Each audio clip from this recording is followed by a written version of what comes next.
So, Brenda, you can start whenever you are ready. Welcome. Thank you.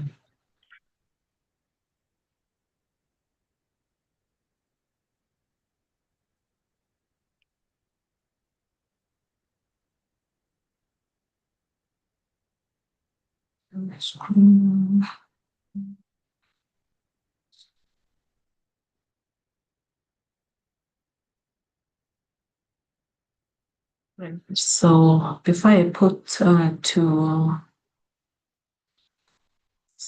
presentation mode, just you can confirm if you can see my screen. Yes, your screen is clear.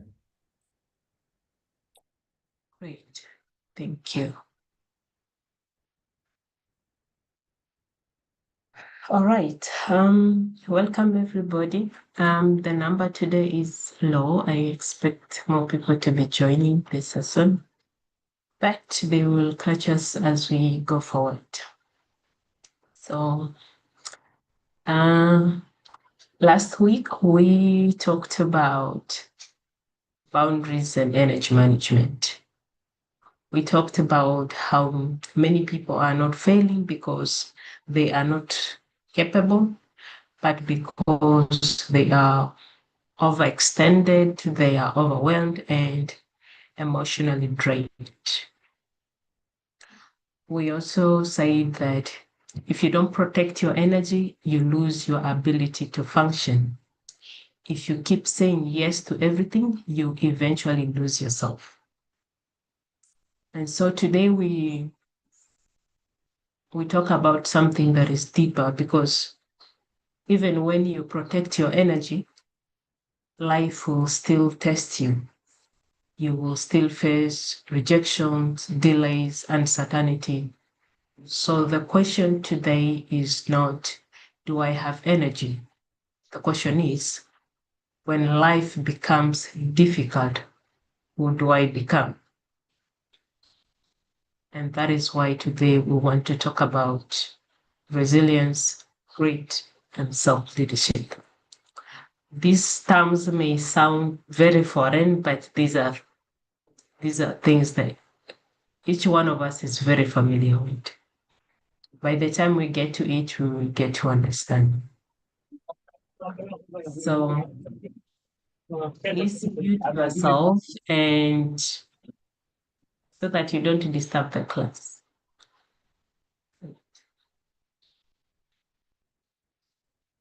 I have a quote here.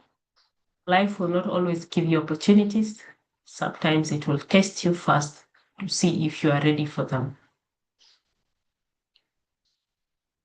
For many of us, we are waiting for that right job, for that breakthrough, for that opportunity.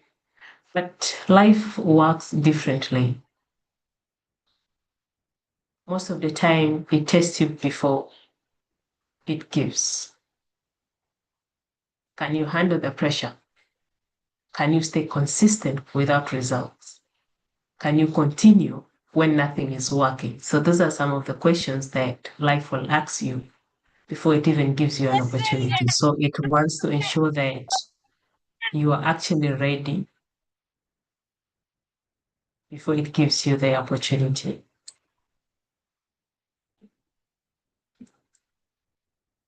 So this is our focus for today: resilience, grit, and self-leadership. And that's all that we're going to look at.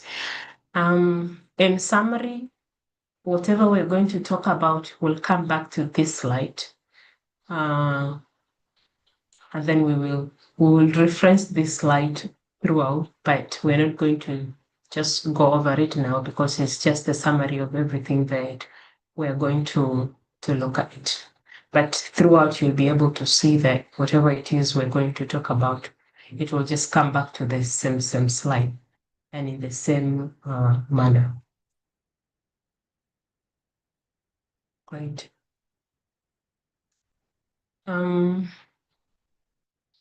Why do we need to talk about resilience, grit, and self-leadership? So we basically want to understand, why do we want to have this session today?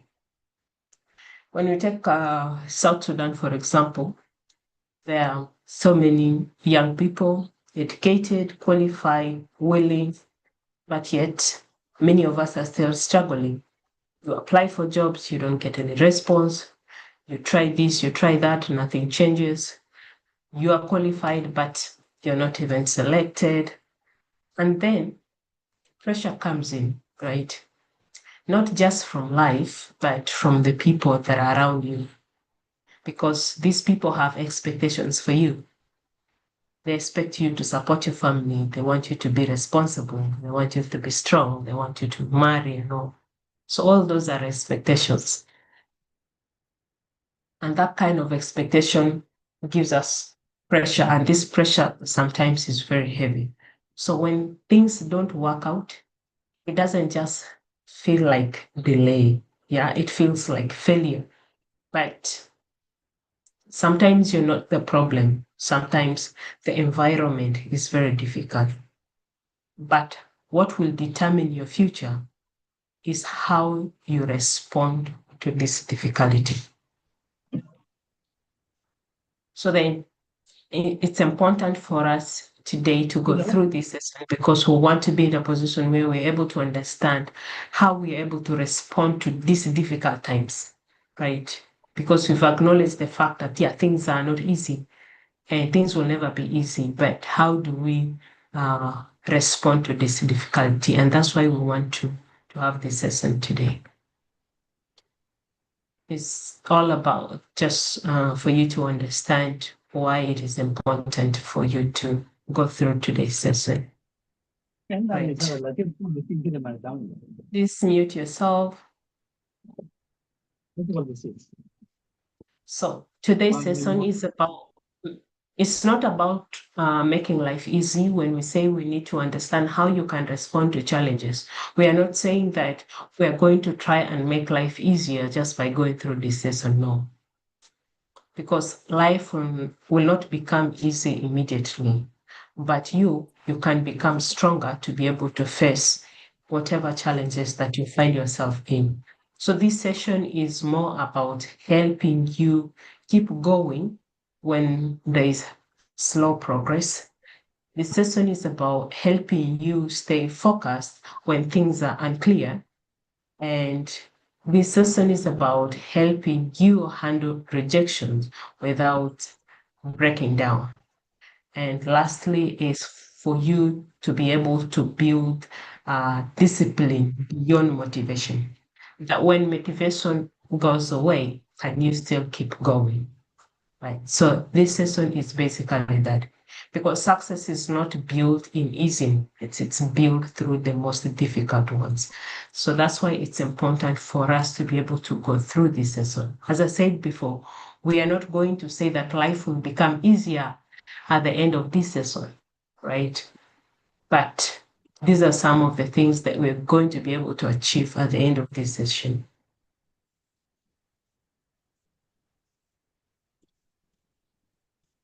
Right.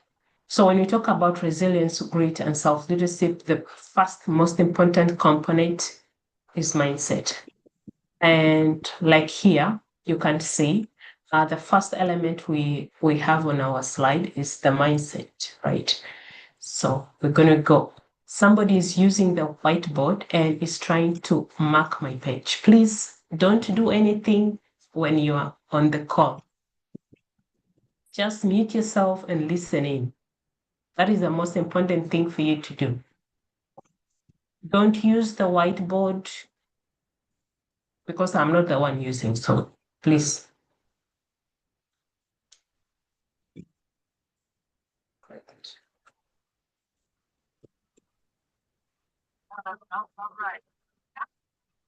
Okay, so let's talk about mindset and why it is important, right? So before we get to understand what mindset is really about, it's important for us to know that before resilience, before grit, before self-leadership, before accountabilities, before all of those, we are shaped by how we think. Because you face a setback, your mindset will be the first thing to determine how you respond to that setback. You experience a failure, your mindset is the first thing that shapes how you react. You feel discouraged, you feel disappointed, your mindset influences your decision.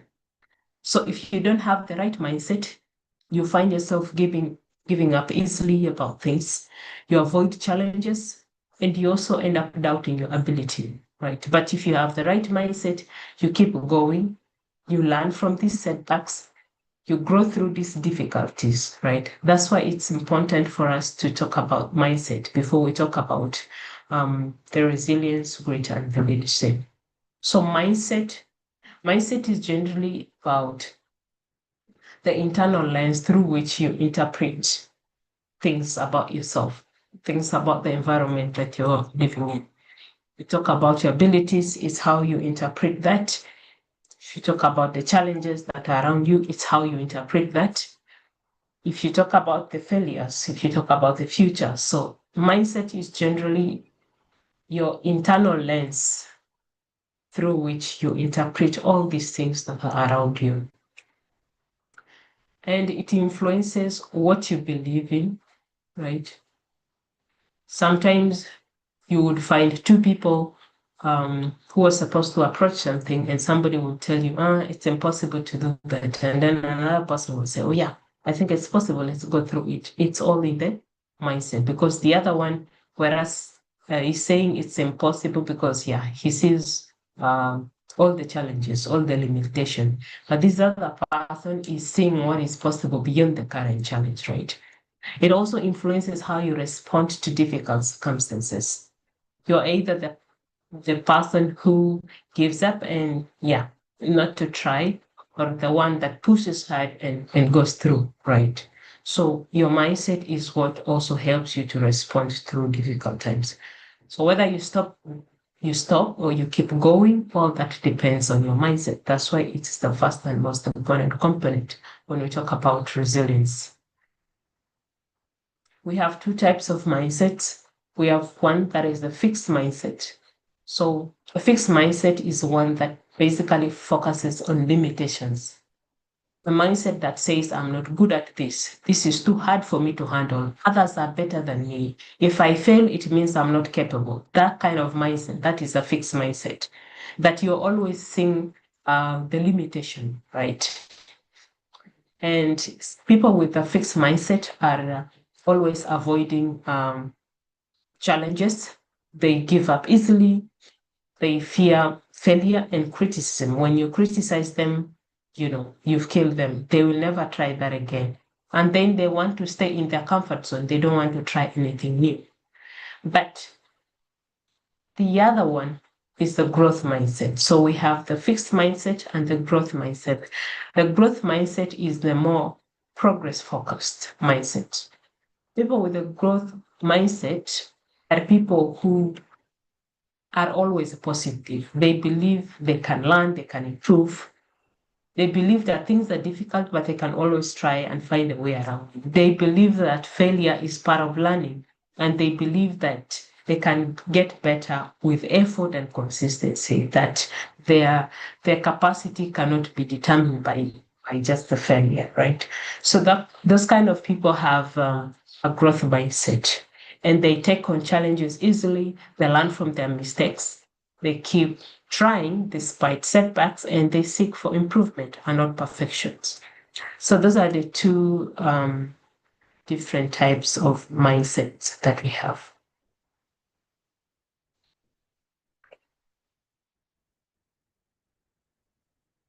So this is how the mindset shows up in real life. For instance, if you get an email for a job rejection, right? A fixed mindset will say, I'm not good enough. And so this person stops trying to apply for any job. But a growth mindset would say, what can I improve, right? And this person tries to apply again. So that is the kind of the mindset and how it shows up in our real life, right? Now, this matters for us because we are in a place like South Sudan where the environment itself have limited opportunities. We have a number of things that impede us that are beyond our control, right? And so it's very important for us to try as much as possible to develop the growth mindset, right? Because that becomes our greatest advantage. Because if we have the fixed mindset, it is going to limit us in terms of what we're going to achieve. Key difference between the fixed mindset and the growth mindset is that the fixed mindset focuses on what is missing. Meanwhile, the growth mindset focuses on what can be developed.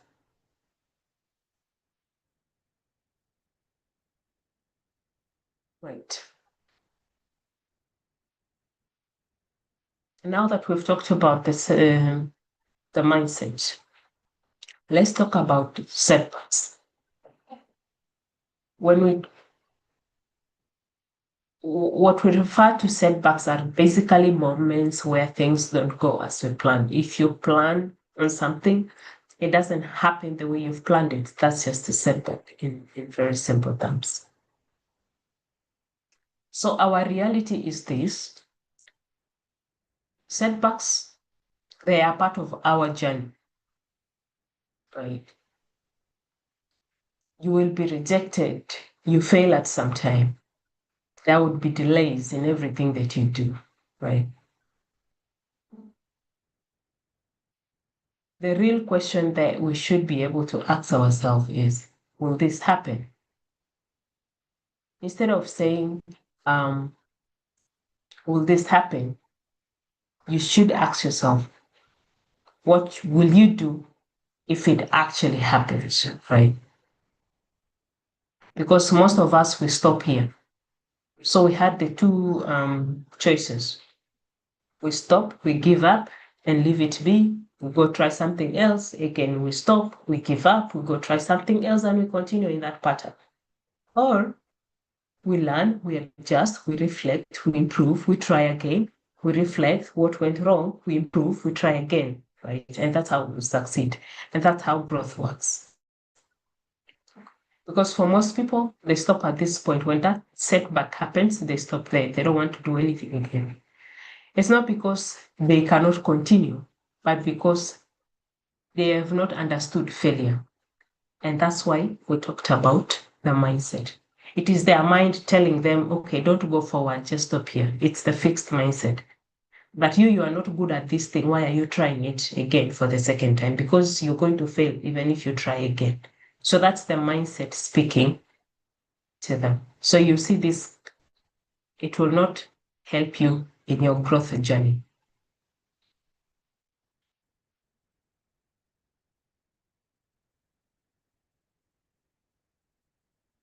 So every setback is either a stopping point or a learning point. So it's up to you to decide from there how you want to go forward. Right. So setbacks will happen. We talked about that. You will be rejected. There will be delays. There will be unexpected challenges. Your plan will never always go as you've planned it, right? But how you respond in that instance is what is most important. When you fail, before you move forward, you must recover.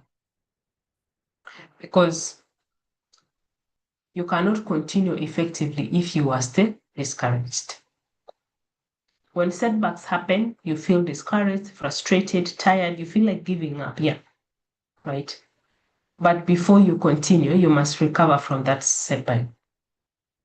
So what you need is the ability for you to stand again after that difficulty. I want to say that again. That setbacks are going to happen. When it happens, you will feel discouraged, frustrated, tired, and you want to give up. So when you find yourself in that situation, before you think about continuing, you must recover from that setback. So what you need for you to be able to recover from that setback is the ability for you to stand again. And that is what we call as resilience. So we have different types of resilience. And for our session, we are basically going to be focused on personal resilience. When we talk about resilience, we look at it as the ability for you to be able to recover, adapt, and stand again after difficulty, after the setback, right? We said setbacks are going to come, challenges are going to come. Life will test you in so many different ways. But the ability for you to recover after all of this, for you to adapt, for you to stand again, that is what we call resilience. It's not about pretending that you're okay, right? It's not about that. It's not about ignoring your pain. Because we said you will be discouraged, you will feel like giving up, and all of those. Yeah, so we are acknowledging your status. We are acknowledging the moment that you are in, right? So there is no pretending, there's no ignoring of how you're feeling, right? But despite all of this, you are able to stand again. You are able to fight. You are able to continue going through. Resilience means bouncing back after setbacks, adjusting when things don't go as planned. That's why you hear people say, oh, I have plan B, I have this, I have that. So you change your strategies. Staying steady under pressure when you find yourself in a very stressful situation, to stay steady. You continue despite all of this disappointment. That is resilience.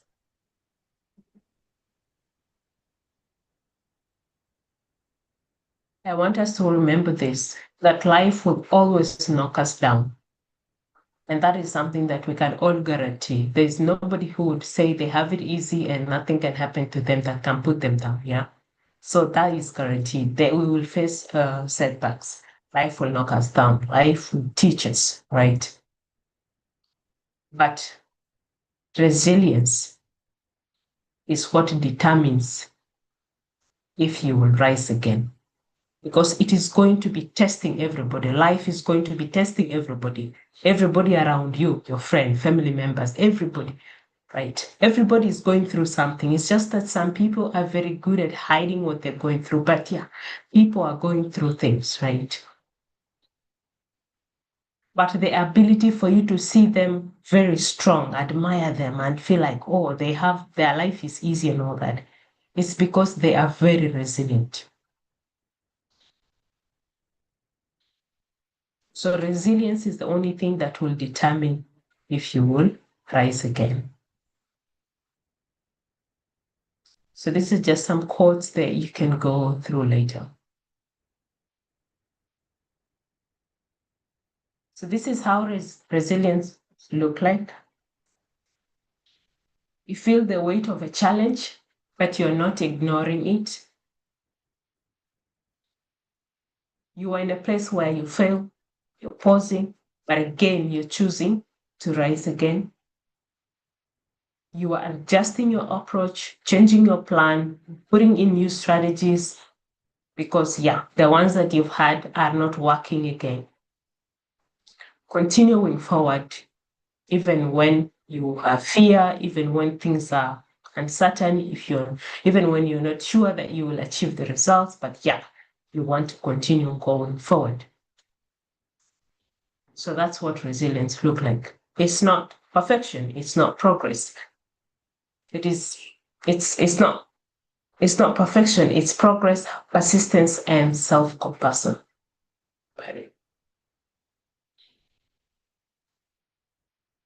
Resilience looks like progress, persistence, and self-compassion.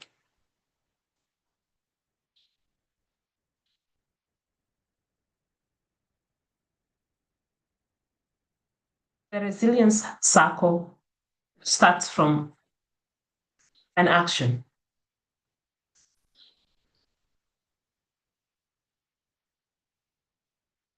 Talked about setback, we talked about challenges, stresses, failure, unexpected change, anything that happens any challenge, anything that challenges us in our life.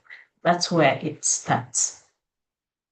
So it's not like a single action, right? It's not. It starts when we face this challenge. When we face the challenge, we have an emotional reaction towards the challenge. It's either we are stressed, we are afraid, we are frustrated, we are sad, So we have that emotional reaction. Once we get this emotional reaction, we come up with coping strategies.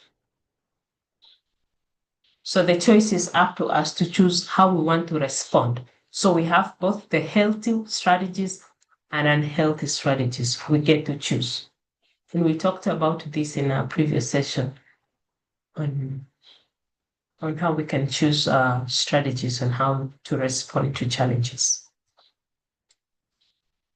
So we face adversity, then there is the emotional reaction towards that adversity.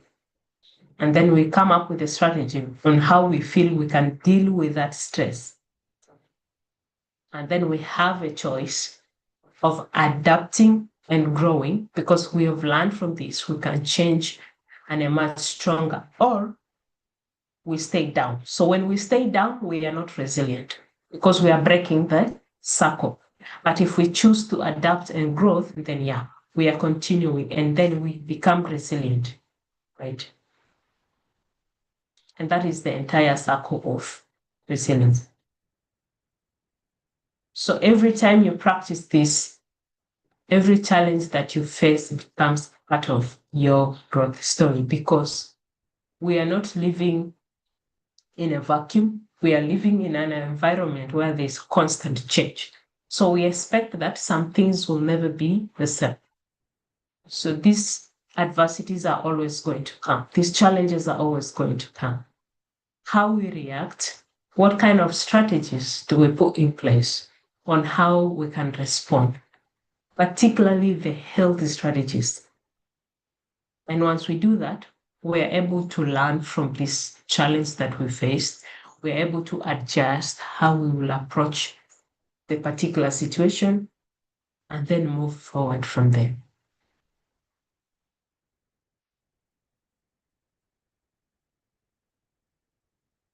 So personal resilience take on a number of forms.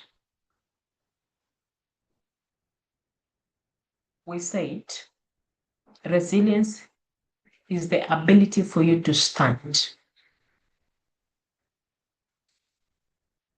The ability for you to stand after an adversity. And for you to have this kind of ability, it takes these several forms. The first one is the emotional resilience.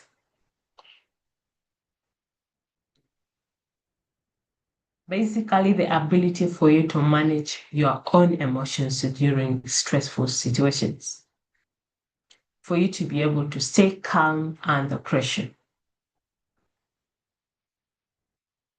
So resilience is not just one thing.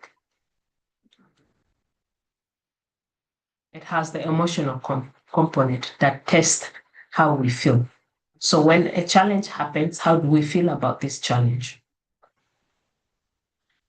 Then we have the mental resilience. More about how we think. What do we think about the challenge that we are facing? Then, of course, we have the physical resilience. The physical resilience is more about how you sustain your energy. How you sustain your energy after suffering from these challenges. Then you have the social resilience. Your social resilience is more about who supports you. Who can you rely on? More about healthy relationships that you can tap on when you find yourself in this difficult situation. And then, of course, we have the inner resilience or the spiritual resilience, which answers the questions of what keeps you grounded. staying grounded in your values, in your purpose, like the things that keep you grounded, it keeps you moving as a person, finding meaning in life despite the kind of challenges that you're going through. So, how this works together is that if one area is weak, it affects the rest. So if your emotion is weak, it affects all the rest of the forms. If your social resilience is weak, it affects all the rest. If your physical resilience is weak, it affects all the rest. So the intention is for you to build resilience all across these 5 different areas.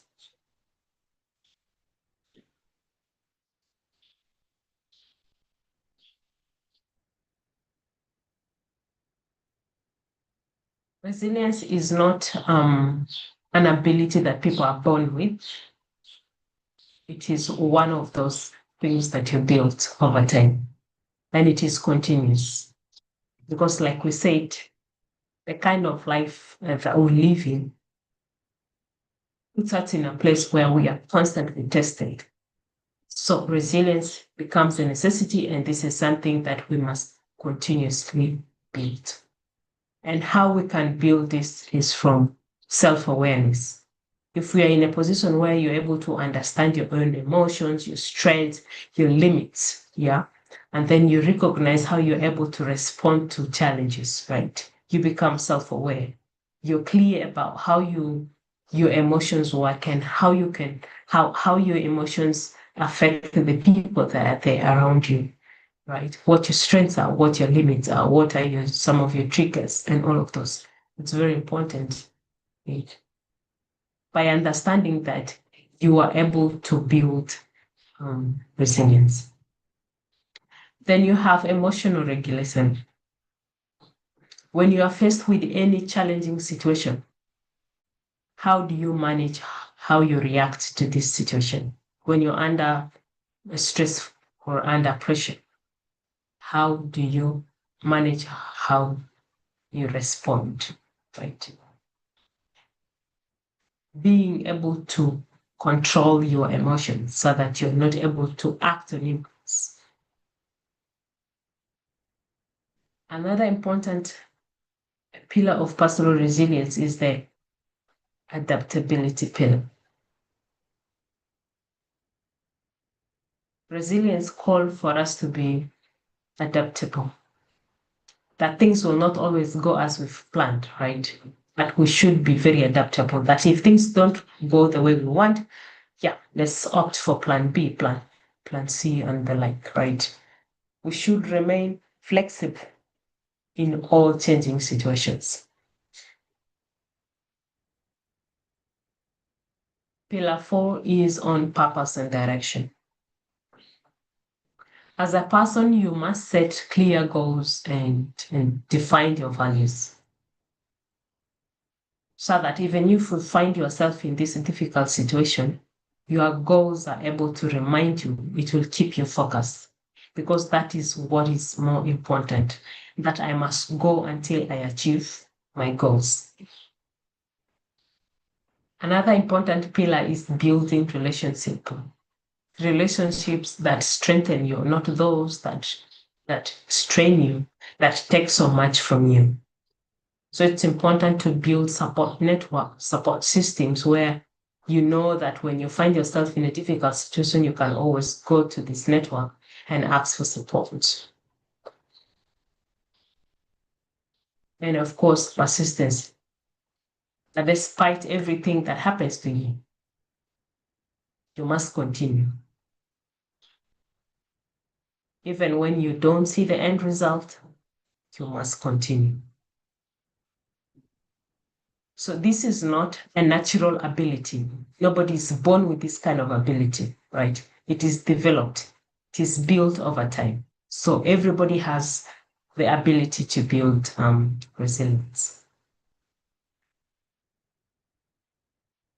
Some common myths. When you talk about resilience, you hear people say, "Oh, I know resilient people. These are people who, yeah, they never struggle." when we talk about resilience, it means that you must be tough all the time,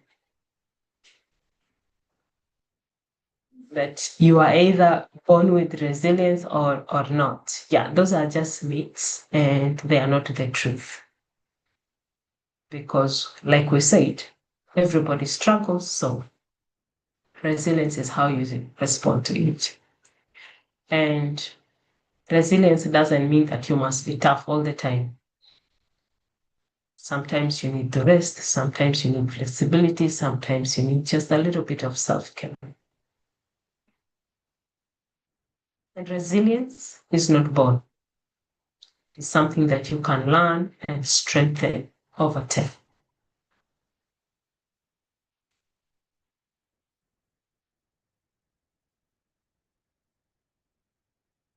Now, some people may have difficulties building resilience because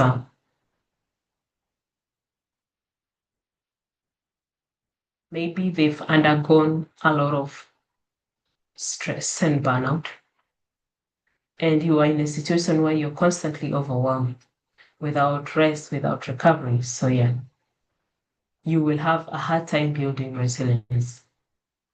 If you're someone who is constantly telling yourself, I can't or I'm not good enough, you will have a hard time building resilience.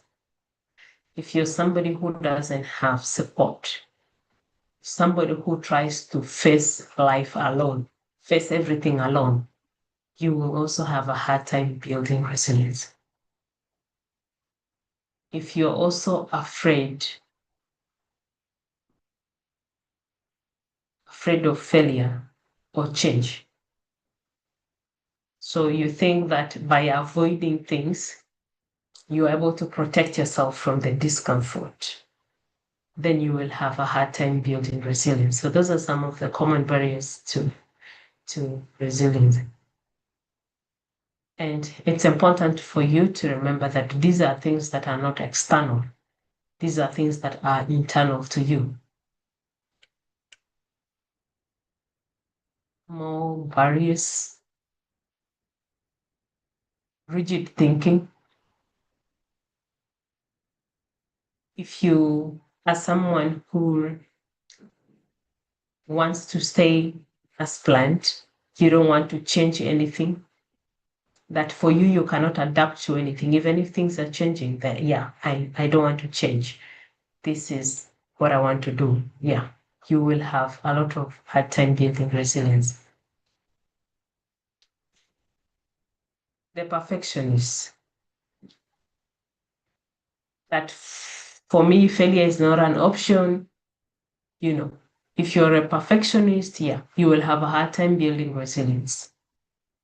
Because in your mind, failure is not an option, that I cannot fail at this. And the moment you fail, it throws you back because, yeah, in your mind, failure was never an option. That's why we first talked about the mindset.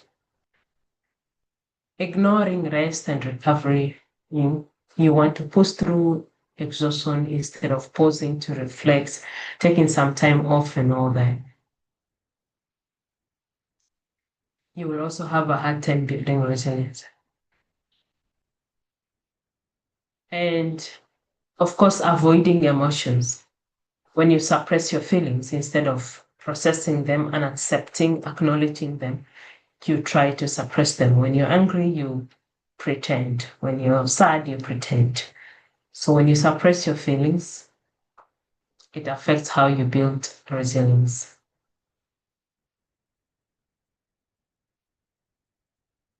When you find yourself with these barriers at a very personal level, it doesn't mean that something's wrong with you. They are basically signals that, yeah, you need to do something about it.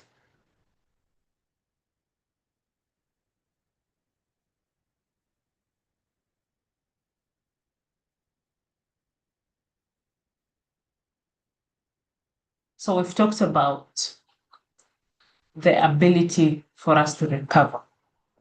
So when we face a setback, we process it, and then we're able to stand again from this setback.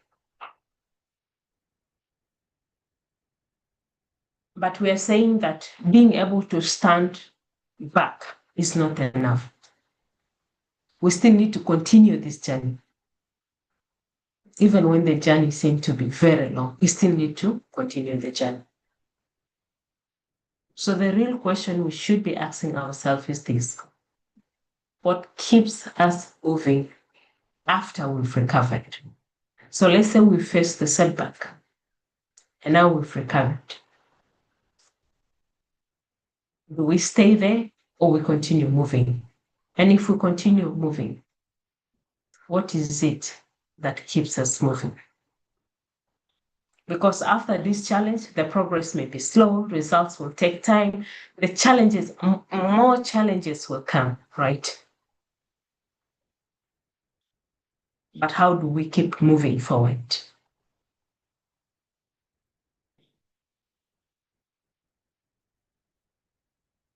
So what you need is the ability to stay committed over a long period of difficulty. Despite all the challenges that you're going through, you need to stay committed. You need to keep moving forward.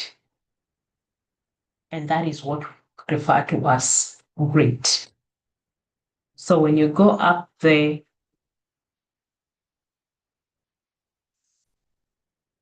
from our slide 1,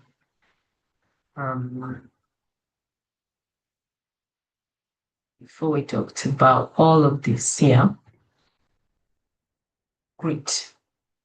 So we talked about mindset, how we think. And then we talk about all the bad things that possibly could happen to us, which is the setbacks. So all these things happen. So how do we recover? Then we talked about the resilience. So we have to build that ability for us to recover when these bad things or setbacks happen to us. But now that we've recovered, how do we continue? That's why we talk about grit. So grit is the ability for us to continue, for us to stay committed over time, despite the challenges that we are facing. And it's not because it's going to be easy, right? When you feel tired, when you feel discouraged, when you don't even see the result, right? How do you stay committed and keep going? Grit shows up when results are not immediate, when effort is not yet rewarded, right? When you feel tired, discouraged, overlooked, you are tempted to stop or settle for that situation, like you're done, right? To give up. That's when grit shows up. It looks like staying consistent when progress is slow, showing up when motivation is gone, continuing after rejection or failure, and pushing through discomfort, through doubt and delay. That kind of ability, that is grit. It's not about talent. It's not about motivation. It's not about luck. It's more about patience with the process, consistency over time, the commitment beyond feelings. That is grit.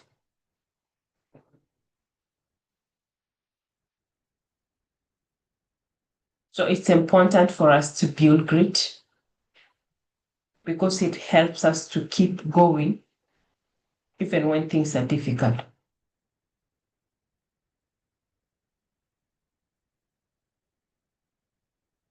But what if we have the ability to continue?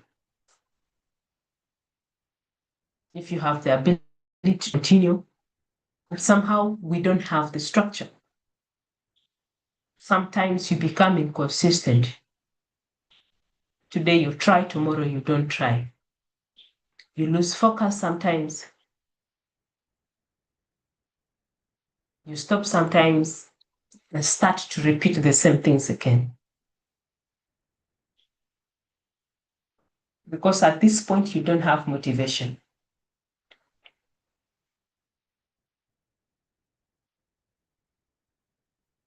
So the question you'll be asking yourself is, how do I maintain the level of consistency through these difficult times for me to be able to go forward, for me to be able to achieve the kind of goals that I want to achieve?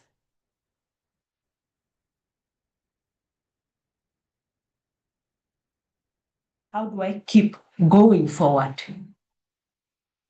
even when I don't feel like going forward?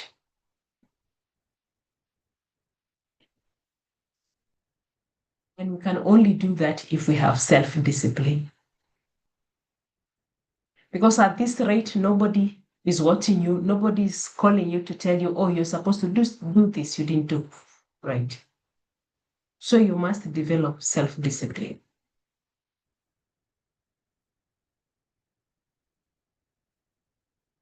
So grit keeps you going despite the challenges.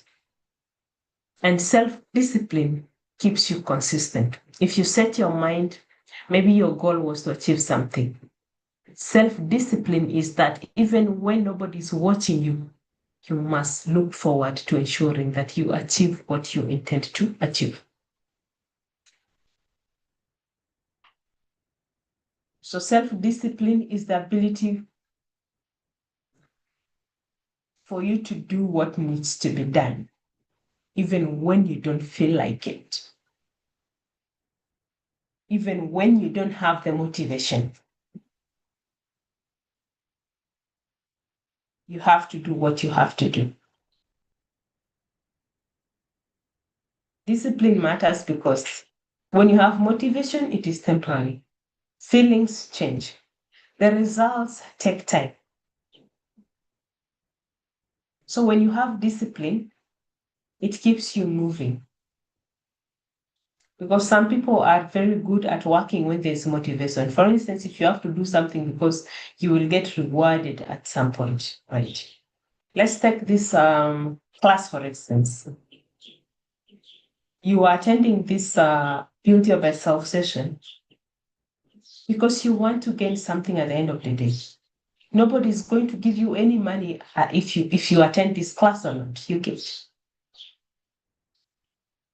But the question is, what keeps you showing up for this session every weekend, right? That is the kind of discipline we are talking about.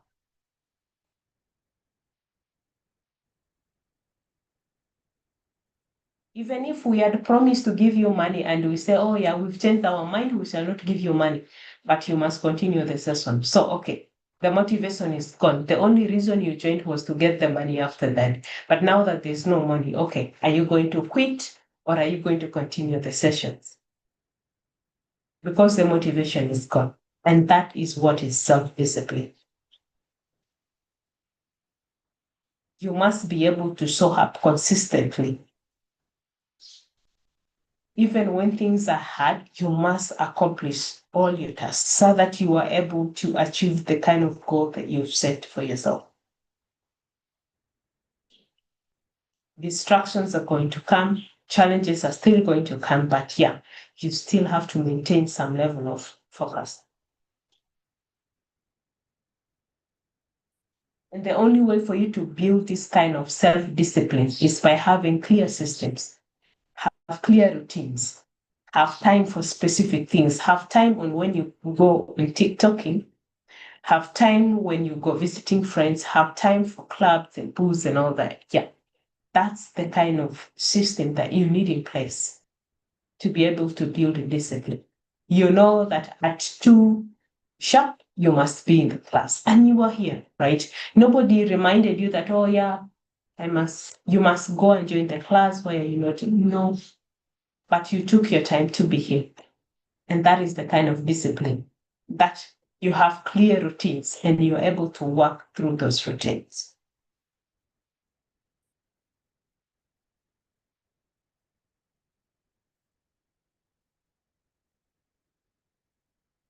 These are some quotes to remind you about the importance of having discipline. So once we have discipline to do what we have to do, it helps us to show up, to stay structured, and to keep moving forward.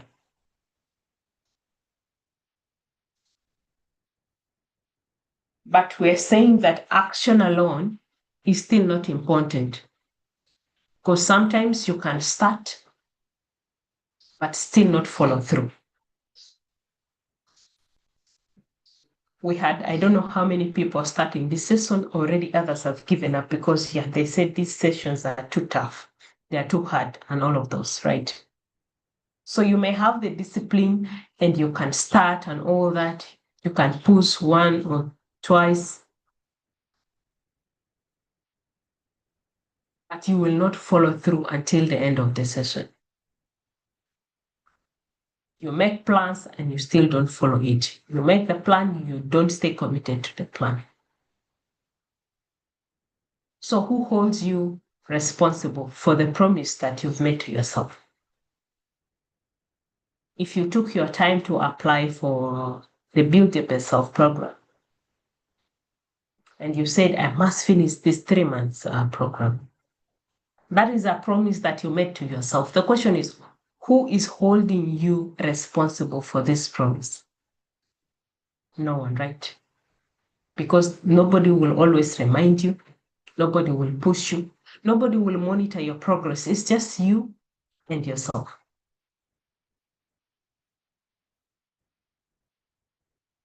So at a personal level, you need the ability to take ownership for your own actions and for your own growth. That kind of ability is what we're calling accountability. Accountability to self. Self-accountability. That you are taking responsibility for your actions, for your choices, and for your growth. Nobody's going to be there to put a bell. Nobody's going to set you reminders. Nobody's going to remind you, do this, do that, do that. But you are able to take responsibility for your action. Doing what you said you're going to do. Following through on your commitments. Taking ownership for your progress. Being very honest with yourself. Many people struggle because they are very fast in breaking promises to themselves. Some people say, oh yeah, I'll do it later. I'm just waiting for the right time. There's never the right time. Some of us depend a lot on external motivation. We want external factors, external things to motivate us for us to be able to do some of the things that are even good for us. Why do you need something external like getting money or getting acknowledgement, a reward, something external to motivate you to do something that is good for you? And then some of us are very good at blaming circumstances for our inactions. That it is not my fault that I didn't do that. It's because, it even rained. That's why I did not attend. This happened. That's why I didn't do this. It's because of so and so that I didn't do this. You are blaming circumstances. It's everybody's fault, not your fault, even when it is yours to take responsibility for. So we are saying, can you try and be accountable to yourself? If you are accountable to yourself, even when nobody is there to watch you, you will be able to push through for you to be able to achieve the kind of goals that you've set for yourself. No one is responsible for your growth than yourself. You have to be consistent. You have to be honest. You have to be personally responsible for this. Because the moment you don't, you will always find reasons to blame everybody around you other than yourself for all the things that are happening or going wrong.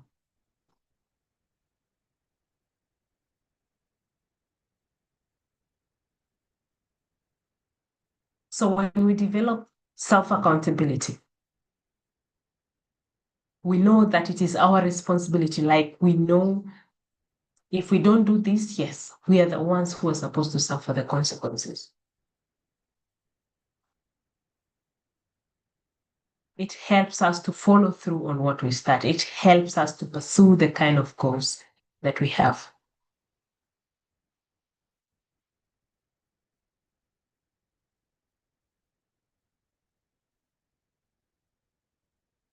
So when we have that kind of accountability,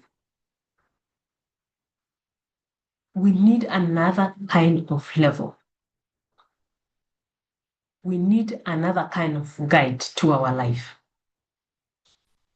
We need to be able to make intentional decisions. We need to be able to stay aligned without supervision.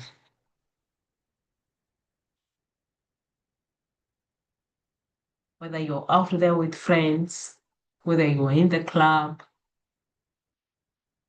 you should be asking yourself, so who is leading my life? For some of us, our life is in the hands of so many other people. They make decisions for us. They tell us what we're supposed to do and all that.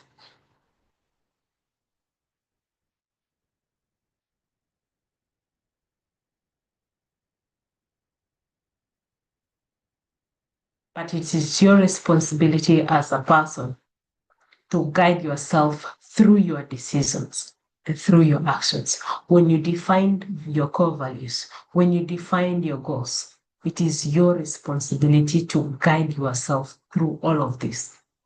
But I must do what I must do to be able to achieve this, to be able to get to where I want to be. And that's why we talk about self-leadership.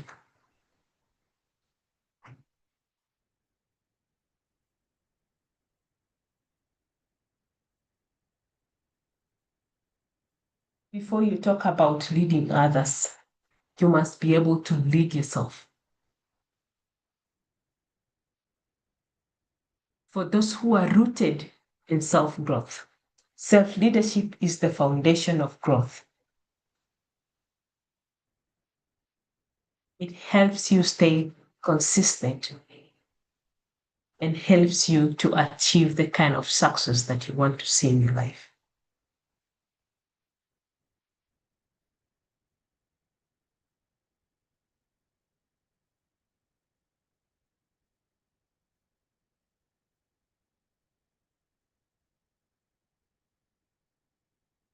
Before I come back to what our key takeaways for today looks like, I want to go back to our slide 1. This one.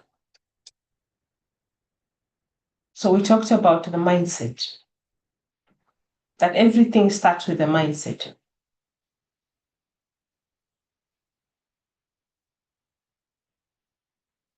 How you think is very important because that is the foundation of everything.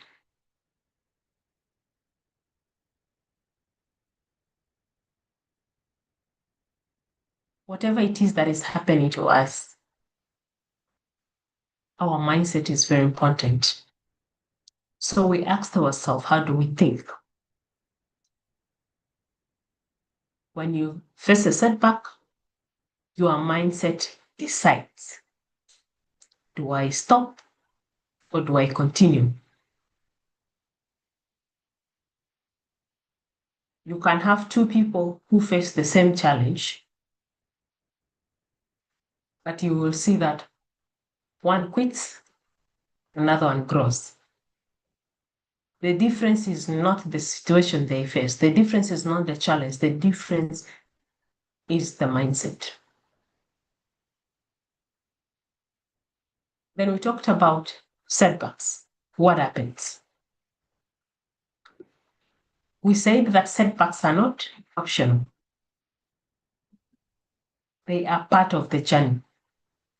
You will be rejected, you will fail, you will be delayed, you'll be betrayed, and all of those, right? So you will not be asking yourself, yes, will this happen to me? No. Because you know that it will happen.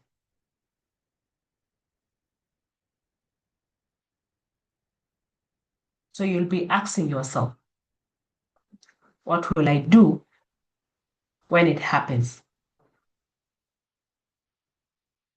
What will I do when it happens? So when we experience this setback, before you think about taking another step, you should recover from this setback.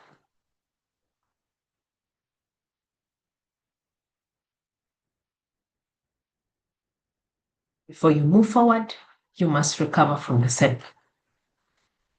Because you're not able to continue effectively if you are still not recovered, if you still feel discouraged, if you still feel like giving up, if you still feel demotivated, you are not able to move forward. So you should make it a point to recover first. So resilience is not movement, it is the recovery for you.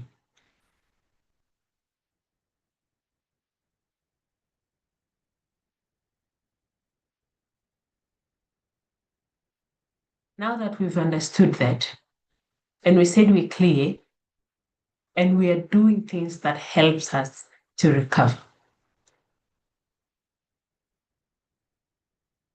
we should be able to build the ability now for us to continue moving forward.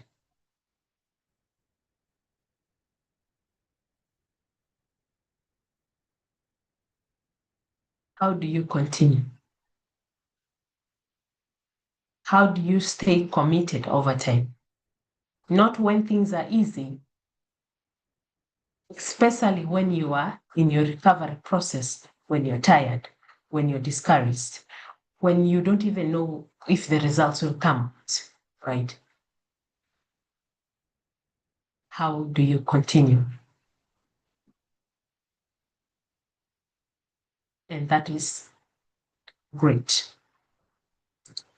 Grit keeps you going.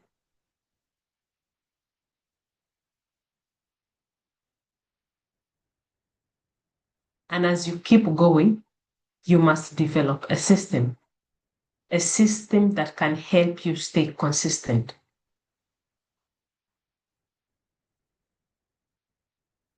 Because most likely, if you don't have a system, you become inconsistent. But if there's any inconsistency, you cannot achieve the kind of results that you want. So you should be able to build a system that helps you to stay consistent. So how do you stay consistent? Build self-discipline.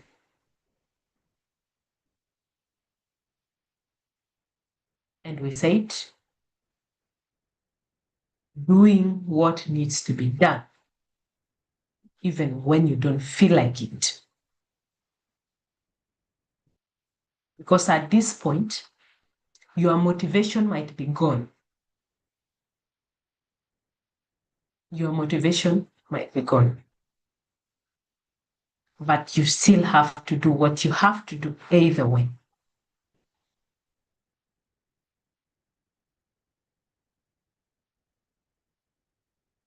So what if we start and stop halfway? What if we start and stop halfway? How do we ensure that we follow through? How do we ensure that we're able to go through until we achieve the kind of goal that we've set for ourselves to achieve?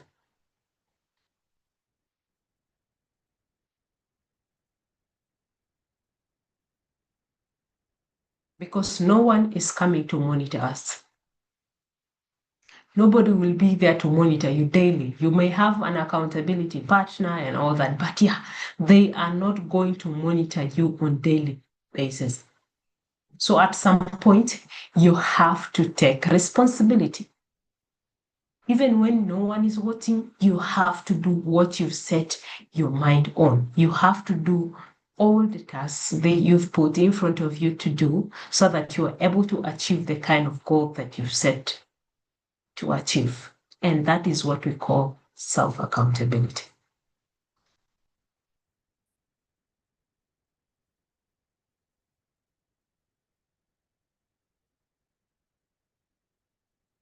So yes, we are responsible, but it's still not enough.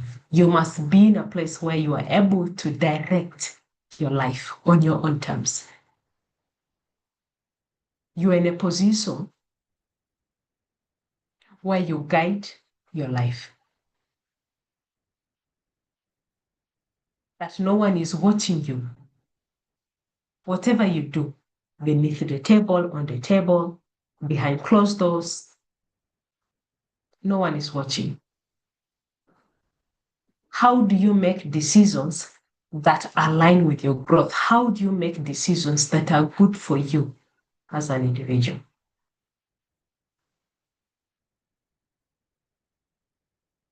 And that is what we call self-leadership.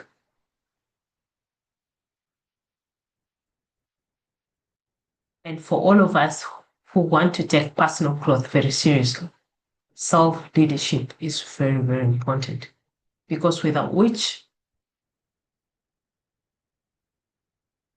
you will stop halfway the journey.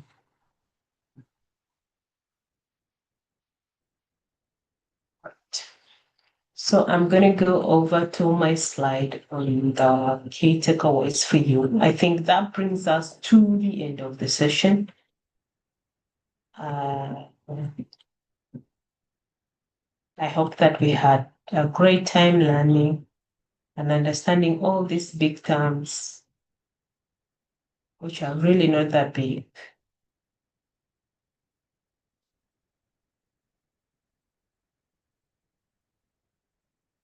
Great. So here we are. As we move away from today, let's keep a number of things in mind.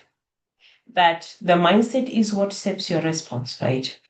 How you think determines how you handle challenges. Number two, setbacks are a part of our journey. So let's keep that in mind. Let's not say that, yeah, there are people who are lucky they don't get any setbacks. Everybody gets setbacks. So it's part of the growth, it's part of the journey. Resilience is what helps you to recover from these setbacks. So whenever you face any difficulty, your ability to rise again from this difficulty, that is resilience. It helps you to recover. Grit keeps you going.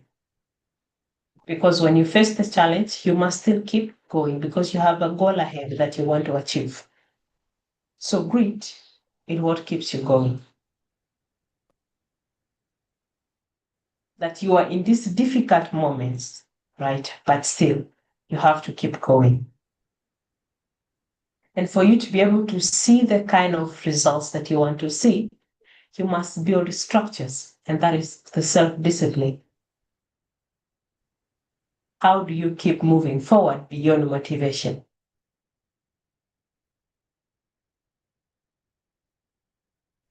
So what if you start and don't follow through?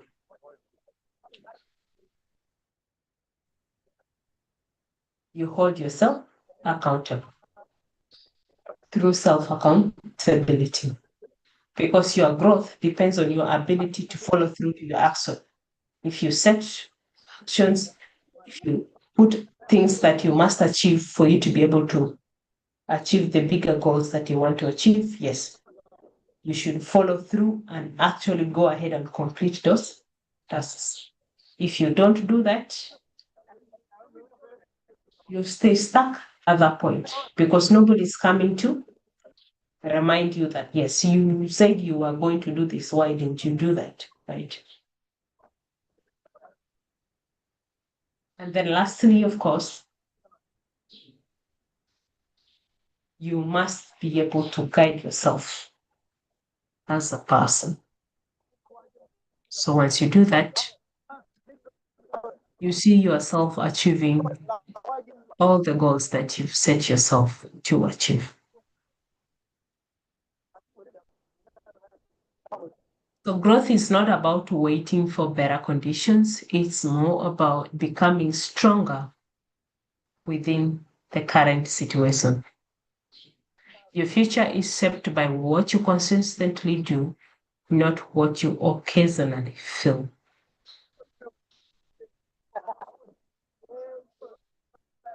Great. If somebody is not muted, great. So here we are. I believe we are through with the entire session for today. I hope you had a great time learning, and yeah, I'm going to stop sharing my screen and then let's have a reflection for everybody.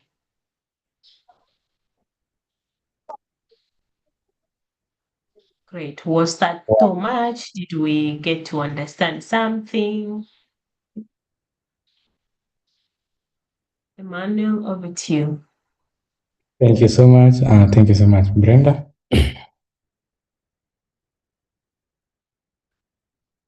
Well, I don't know about you guys, but for me, this has been the best session.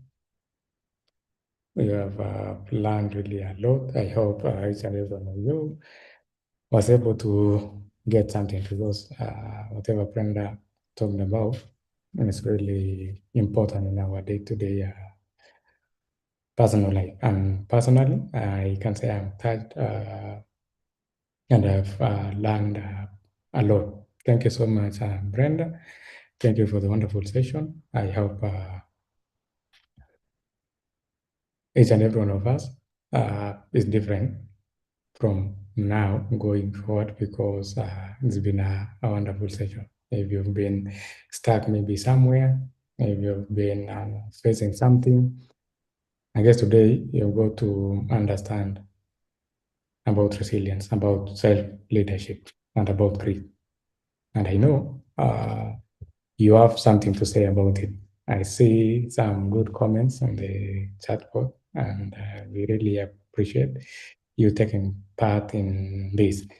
And before we go to reflection on the QA, maybe if anyone of you have a comment about the class, what you learned, what was the difference before today, and what is it that you think like you have achieved from attending this session. So we will do this in an orderly manner. You just raise your hand, then I will give you the mic. You can speak. So meanwhile, as you raise your hand, let me go through the chat here. I might see there's a question from there is no name. The name is Samsa. So he's asking, what strategies do you employ to bounce back from failure? Question 2, in what ways have you helped a team remain resilient during a critical project setback? Question 3, what is your approach to maintaining optimism in the face of continuous rejection or criticism? So that's one question from, I don't know the name. This somebody, Samsung, I don't know. So as we wait for others maybe to ask their question, Brenda, what can you tell us about these 3 questions? As she is asking about the strategies you employ to bounce back from failure. What have you helped? In what way have you helped the team remain resilient during a critical project? And the last one is, what is your approach to maintaining optimism in face of continuous rejection or criticism. Over to you. Thank you. And yeah, so I'm going to answer the question at a personal level. So how do I bounce back from failure?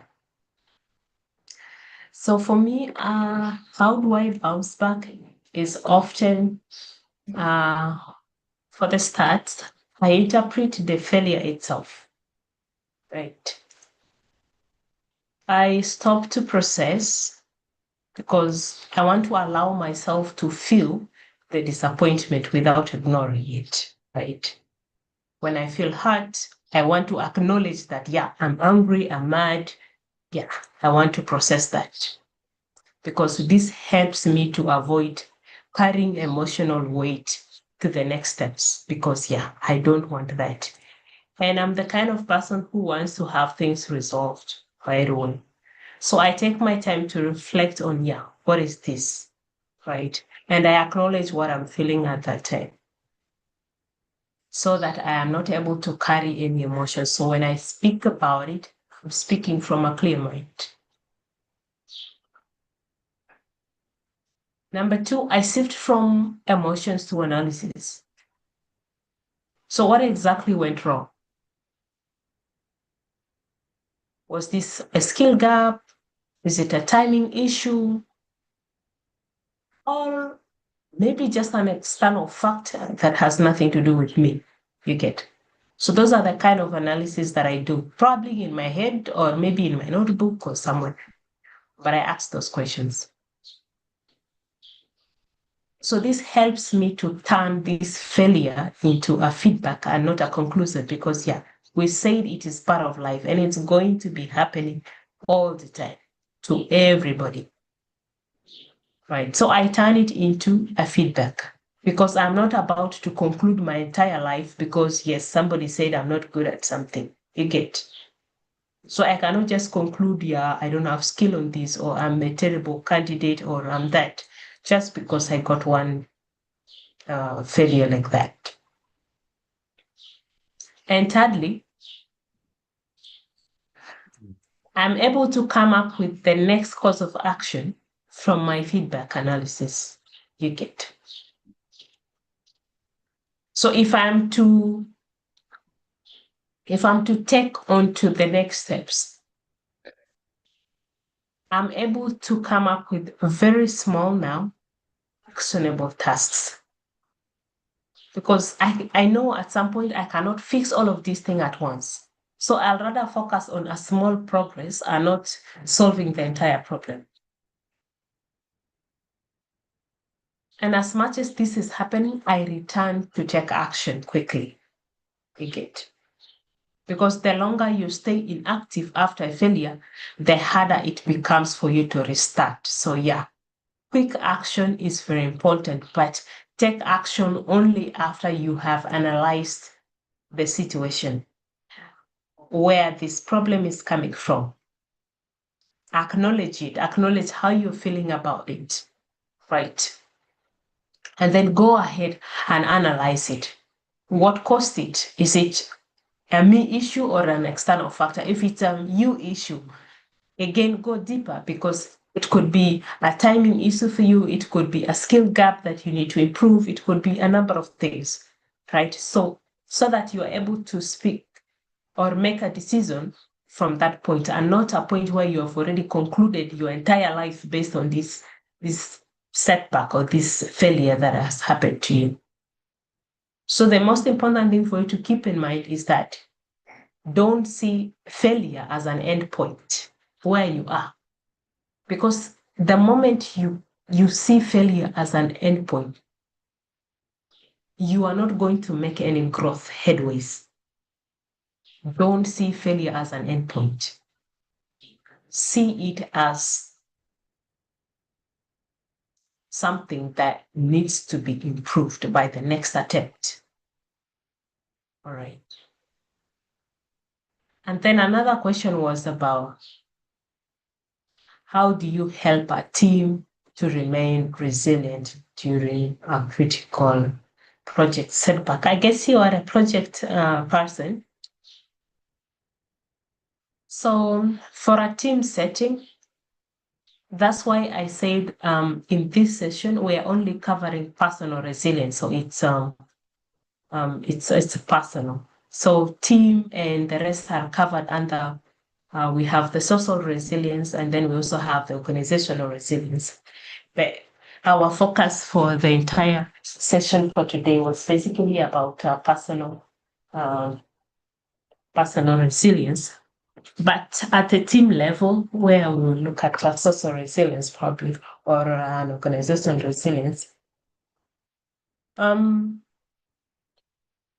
you can do basically, one is to stabilize emotions, acknowledge the setback openly, right? Not ignoring it, but also not allowing panic to spread among the team, so that you're able to create psychological safety within the team. And then reframe the situation. So help the team shift from "we have failed" to "what can we learn and adjust quickly from this setback again," so that we're able to achieve the project goals. So reframe the situation so that you're able to move the team from feeling stuck to solution oriented. They start thinking about the solutions, right? And then as the leader, you try and restore direction and control. So break down the next steps. Take leadership. Set clear priorities. Break down short-term actions. Define responsibilities. Who is going to do what among the team based on their strength, so that the team is able to regain momentum throughout. Emphasize progress. Ensure that there's clear communication, and then do not blame a particular individual in the team. So if you're acknowledging a setback, don't say it is your fault and it's your fault. If you didn't do this, we will not have. The moment you start finger pointing at a particular individual, the rest of the team will do the same, and that team will basically collapse because they will not be able to function together again. So resilient teams also do not avoid setback, but they are able to recover and learn from it and stay aligned to the kind of goals that they want to achieve as a team. So those are some of the things you can do as a project lead when you find yourself in a situation where you have issues with your team.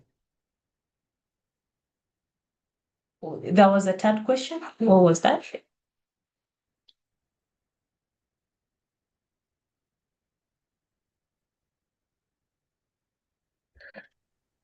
Oh, yes, Brenda. The third question was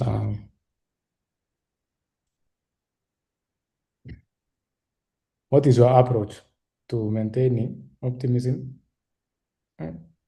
Was this yeah? What is your approach to maintaining optimism in the face of continuous rejection or criticism?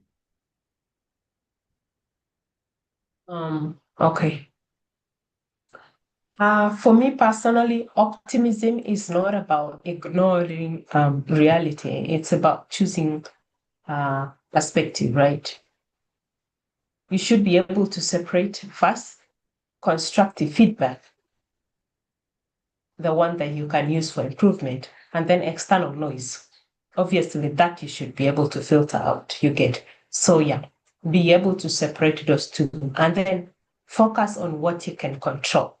Your effort, your consistency, your growth, you get. Those are the things that are within your reach that you can control. Because rejection often reflects, it can reflect timing, it can reflect fit, it can reflect context. It's not always about you, you get. Let's say you have, just the other day, I was looking at, I had over 300 applicants for a particular role. So imagine I only need one person. So I must reject all the 299, right? But does it mean they are really terrible? No, right? I must come up with criterias over criterias over criterias for me to be able to pick that one person that at least beats all the 299. You get that? So sometimes it's not just all about you, right? You could be rejected. Sometimes the timing is off. Sometimes you're not just the right fit. Sometimes the context doesn't fit you, doesn't work with you, right? So it's not always it's not always about your ability. Something else that worked for me best is I anchor myself in my purpose and long-term vision. Because, yeah, I envision, I always keep my vision and all that in my mind. Because, yeah, that is the only thing that keeps me going. Because I know this rejection is temporary and it does not stop me from achieving my goal. It helps to redirect me that, yeah, maybe the strategy I used was wrong. So let me just basically change it together. And then I practice a lot of evidence-based optimism. I remind myself of past progress, lessons learned, small wins, and all that. You get. Optimism is not believing everything is easy. It's believing that continued effort will eventually lead to progress, right? So those are some of the things that you could basically do if you find yourself in this kind of situation. I hope that's the last question from him. And you please put a thumbs up if this kind of response sort of addresses your questions so that we know that, yeah, we've been able to respond to your question.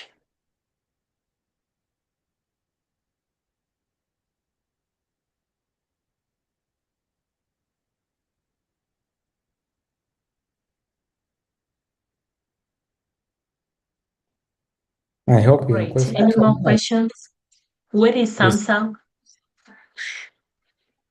I hope he's still here. Please confirm that your question has been addressed.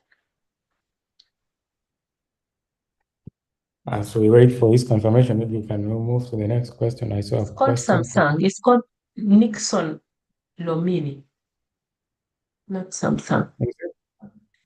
No, it was Mhm. Samsung who shared the. The questions. Yes. Oh, If you're still here, I hope you got your answer.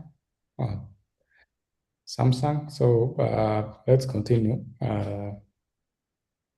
The next question, I saw a question from was it Aida? She was asking, how do you balance being strong for others while also taking care of yourself? how do you balance being strong?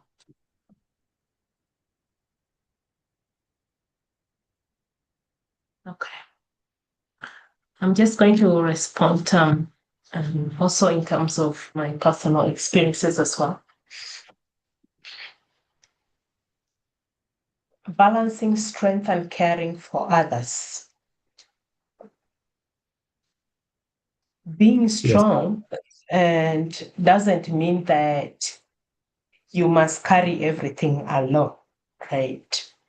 For me, strength is not just about endurance, it's about sustainability, right? I don't see strength as never getting tired, never asking for help, always saying yes. That for me is not strength.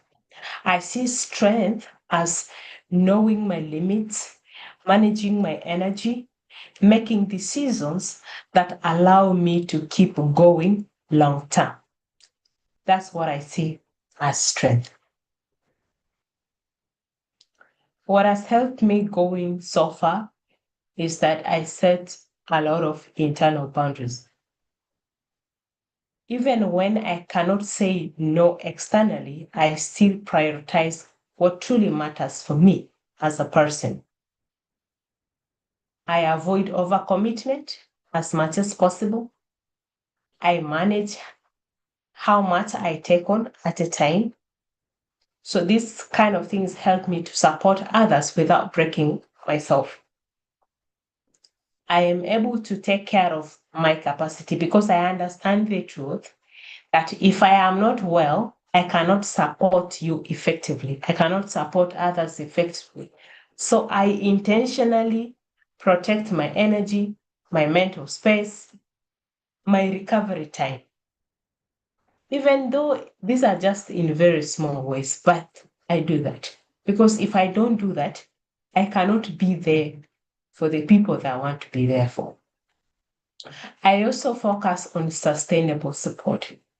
So instead of trying to do everything for everyone, so I try to ask questions like, how can I support in a way that is consistent and sustainable? Because I know if I overextend myself today, tomorrow that could turn out into burnout, reduced performance, inability to help again tomorrow, over dependency and all that. So I want to be able to help others, but help them in a way that is more sustainable. So if you have some level of ability, I ask questions like, how can I make this person independent? You get, how do I make you independent?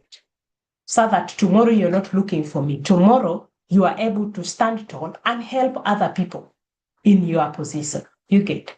If I have to mentor you, I can mentor you. If I have to coach you, I'll coach you. If I have to set you up somewhere, I'll set you up somewhere. If I have to educate you, I'll educate you. You get. But my focus will be the long term so that you don't become totally dependent on me. So when responsibility sometimes is heavy, what keeps me going sometimes is remembering, Wicked. Why am I doing what I'm doing? And that is what keeps me committed. It helps me to stay committed and also intentional because, if I choose to support, if I choose to help, I know why I chose to help. So, I stay grounded in that purpose because, it keeps reminding me, even when I feel like, I'm totally drained, I'm stressed, and this and that, I remind myself of that purpose. Like, why do I need to help this particular person? So, for you, the most important thing for you to keep in mind is that being strong is not about how you carry everything, it's about how well you manage what you carry. And doesn't mean I don't ask for help. Sometimes myself, I also ask for help. You get. So I'm strong, but I don't do everything by myself. All right. Right. More questions? Just I'm not following the questions. If your question is answered, please just give us a thumbs up so that we are sure that we don't leave you behind. Okay. I hope Aida Sabit, your question is answered. You can just give us a thumb, then we will know your question is answered. And if you still have something pending, also you can raise your hand, unmute, and speak to us. The next question is from Nixon Lomini.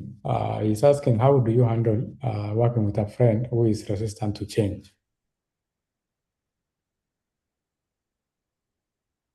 How do you handle working with a friend resistant to change? So is this I don't know if you can unmute though. Are you speaking from the workplace point of view? I presume so. Nixon, if you can unmute and explain more about your question. Is it a personal question, a work-related question?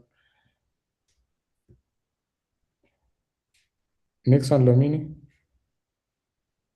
I don't know why people don't want to talk today. Everybody wants to text their question. What's going on? Okay, let's just answer him any way I know best from the workplace point of view. I don't know, because I wanted him to clarify what that friendship looks like in the workplace. Because I'm a strong believer that there are no friends at the workplace. Yeah, that's why I wanted him to clarify. But anyway, working with a friend who is resistant to change requires you to be somebody who is very understanding. It's important for you to know that resistance is not about change itself, right? It's often about like a fear of unknown. Like if they don't know what this is going to bring about, they may resist because they're afraid, and maybe they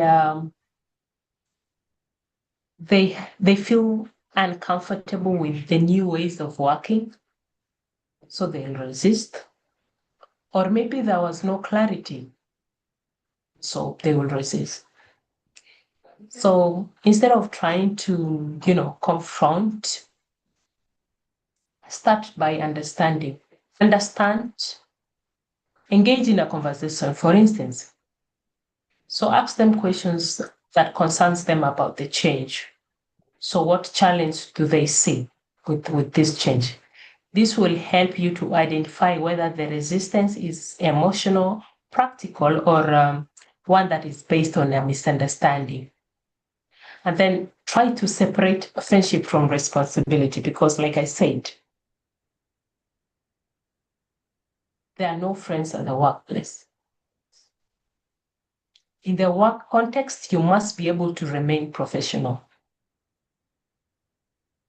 Focus on the task, focus on the objectives, focus on the expected outcomes, not personal feelings. Because if you mix the two together, you may not be able to support or help your friend.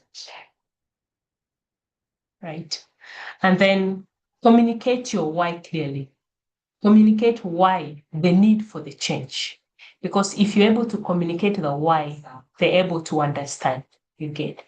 So if you don't communicate clearly the why, they've not understood. That's why if they're not clear, then they will not be able to buy into your change. And then also try as much as possible to involve them in the process. Instead of trying to impose the change on them, try to, include their input at every stage as much as possible and all that, So those are some of the things you can do to get your friend to buy into the change idea that you're trying to introduce at the workplace. Great.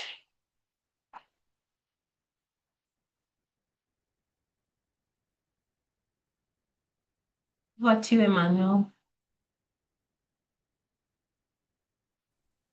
Sorry, I was unmuted. I hope your question is answered, Nixon. The next question is from Jokes War.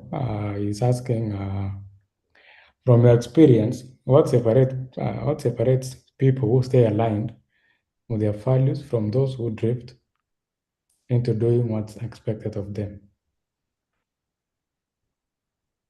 From your What experience, separates people who stay aligned with their values from those who drift into doing what's expected of them?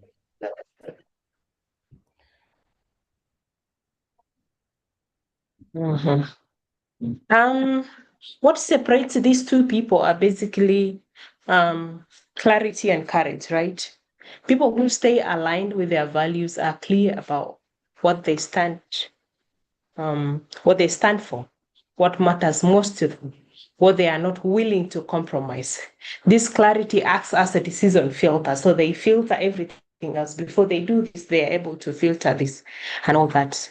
And on the other hand, those who drift often lack that internal clarity. So their decisions are shaped by external pressure, expectations, fear of rejection, missing out, blah, blah, blah. So that is what separates them.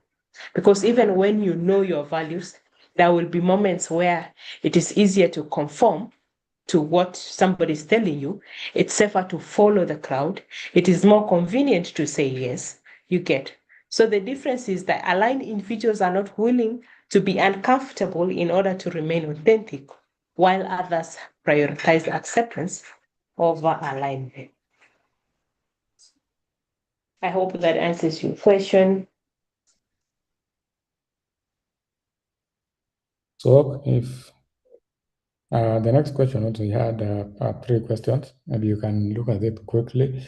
How do you recognize when someone is being strategically adaptable versus just losing their sense of direction?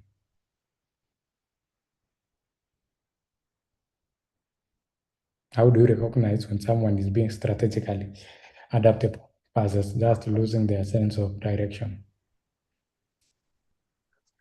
The key difference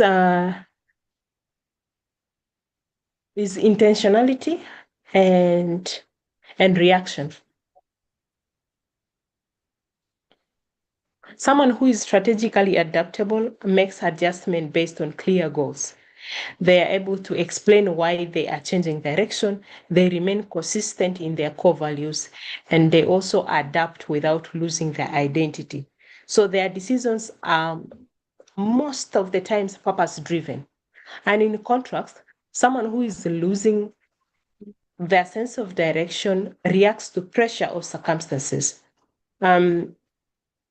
They change frequently without clarity. They also struggle to explain their choices, and they are able to prioritize immediate comfort or approval. So if you are somebody who seeks who wants to get an approval immediately, you'll prioritize that over your own values and all that you get. So for instance, if you ask someone like, why are you doing this? A strategic person gives you a clear, grounded answer. A drifting person, however, gives you a very uncertain and a more reactive sort of response,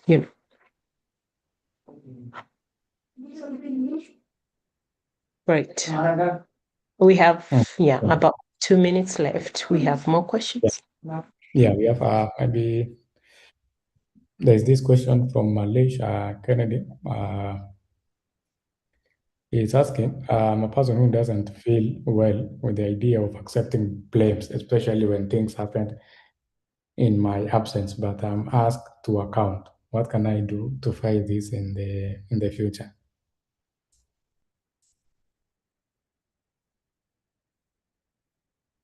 So basically, I'm not clear about that question.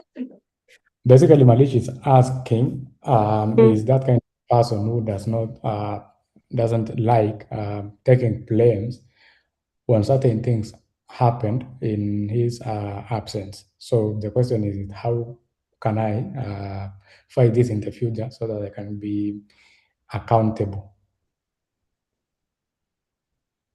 Yeah, it's a bit not clear because he doesn't say if these things that happen in your absence are things that he's responsible for. So that is not clear. If you can please unmute yourself and just clarify some of these questions, it'll be easier for us to respond.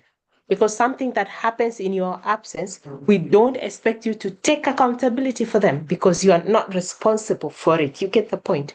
So you cannot be held accountable for things that happen in your absence, except you left a mark, you left a mark on, on how the team should have behaved. For instance, if you're a team leader and you're supposed to direct a team and you didn't do that well, so the team failed at a certain thing. So yeah, you will be held accountable at some point because that is your responsibility. So I don't know if it's from that point or it's at a personal level. So it's not very clear. Kennedy, if you can hear us, can you just tell us in which view does this question reflect so that we can answer? Kennedy, please.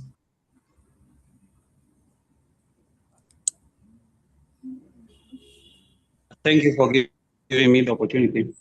in a very noisy place. That's why I opted to use text instead of a voice.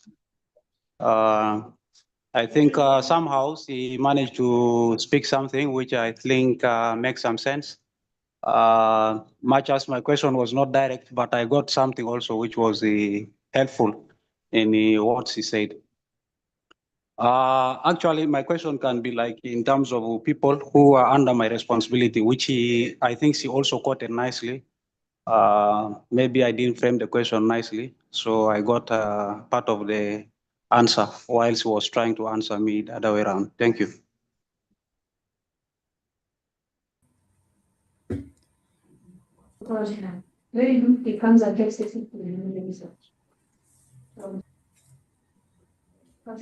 Manuel, you can share the attendance. Let the rest of the team fill in. It's already past time, so I'm sure everybody is satisfied with the session, so they can leave at will. And those who have any burning questions yet, they can stay for about 5 minutes or so that we can close.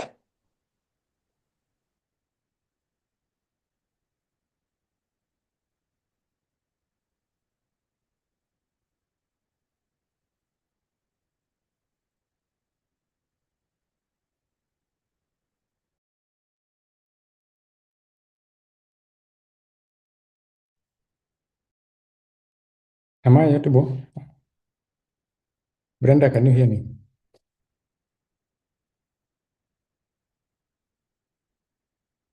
Oh, okay. For the attendance, I have noted your attendance of each and every one of you. So if you want to leave, we will leave. I will update the attendance sheet on a later basis. So don't worry about your attendance. I have noted each and every one of you who was here since we started.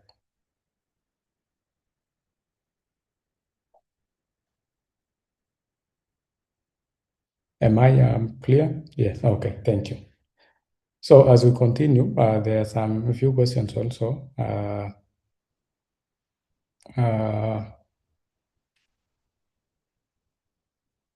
When a question from Doan, they're asking, when someone gives you a tough feedback or criticizes your work, how do you keep it from hunting your confidence?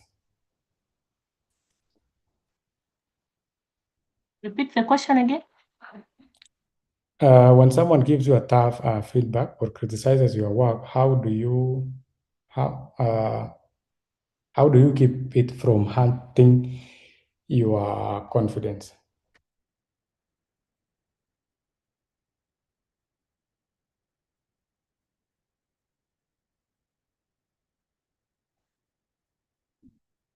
Sorry, I was responding. I didn't unmute myself. Okay. I guess this is similar to what I was mentioning about being able to differentiate constructive feedback.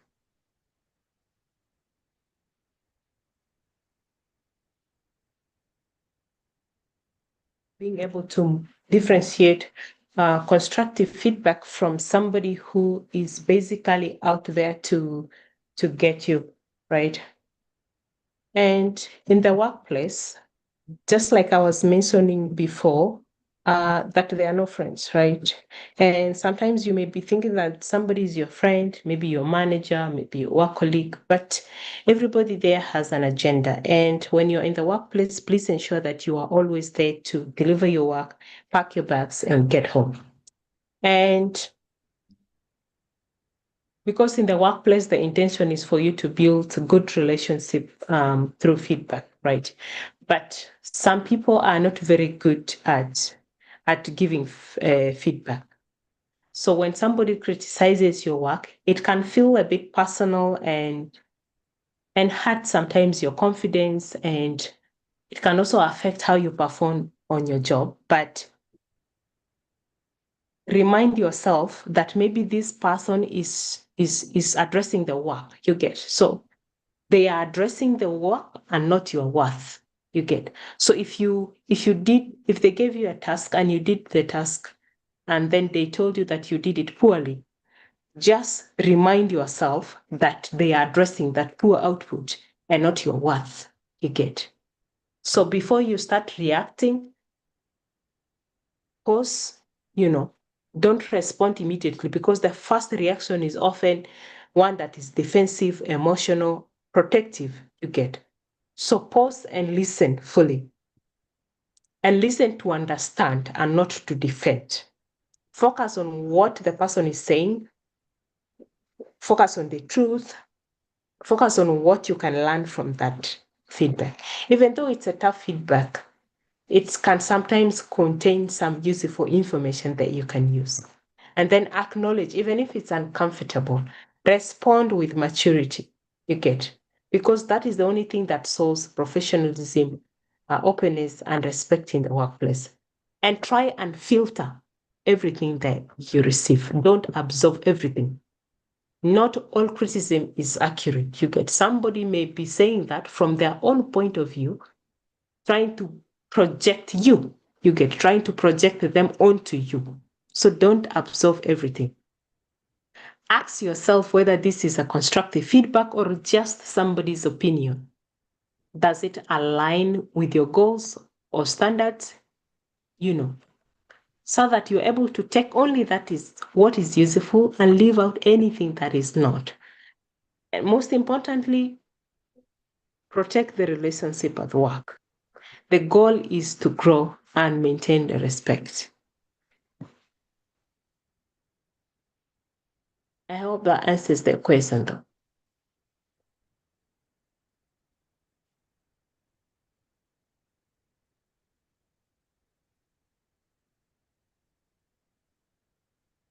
Any more questions? I guess it's not here with us. I don't think we have any more questions. The last question, maybe even the person has dropped. I was asking, what's one question you ask yourself regularly to make sure you're leading yourself well before trying to lead others?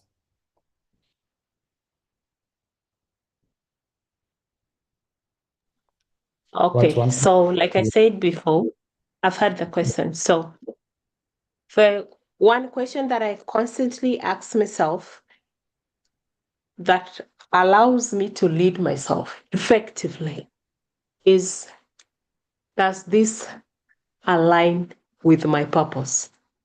Very simple. Does this add value to me? Very simple. So I'm constantly asking myself those two questions.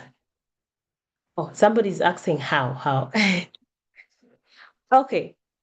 Number one, if something is happening, I ask myself that this aligns with my purpose, because I have a purpose as a human being, as me, that my purpose in life is this and that. I'm not about to declare my purpose to you guys, but maybe later on.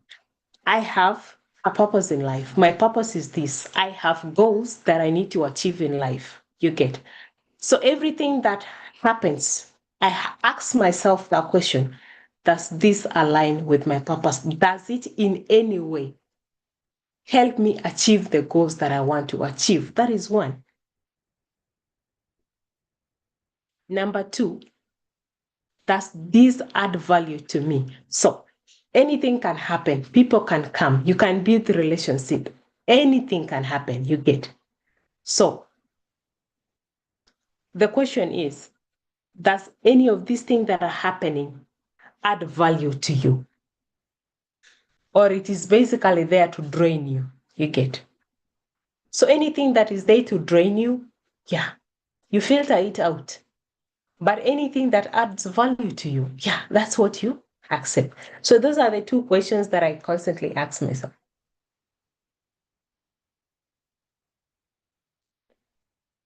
Yeah, I hope, although the person who asked the question is not there, so yeah, I hope that's clear. We are 10 minutes out, so guys, let's wrap up if there are no more questions. Yeah, I don't think we have any any question. It's been a good session, and thank you so much, everyone, for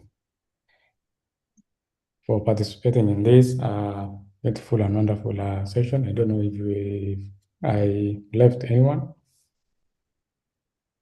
We are 10 minutes past 4.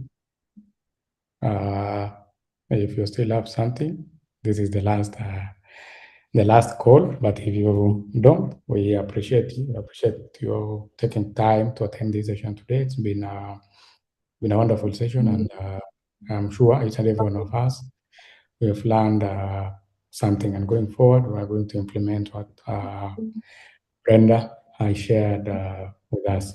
Thank you so much. If you still have any question, maybe we'll be here for a few minutes before we close the meeting. But if not, you can just leave. Have a wonderful weekend, and see you also tomorrow. Thank you so much.